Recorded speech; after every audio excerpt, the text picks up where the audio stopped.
With loving kindness I have drawn you. Jeremiah 31:3. The conscience of man tells him God requires obedience to his law. But the Bible testifies if you break just one law, you're as guilty as if you broke them all.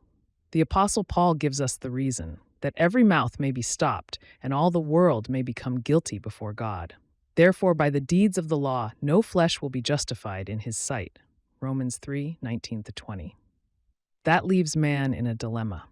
Even if he tries to keep every law, he'll be judged by God as if he broke them all.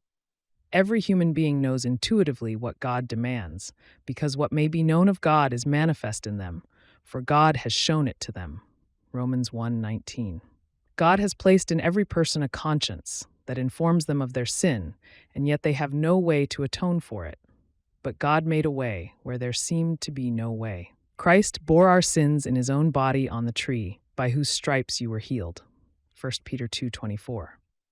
God came one night to your door and knocked with the iron hand of the law. The door shook and trembled on its hinges. You piled every piece of furniture you could find against the door and said, "Go away."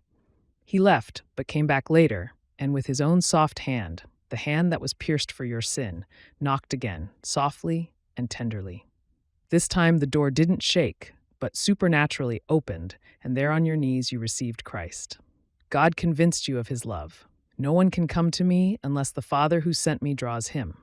John 6:44. Such is the doctrine of effectual calling. Is this what happened to you?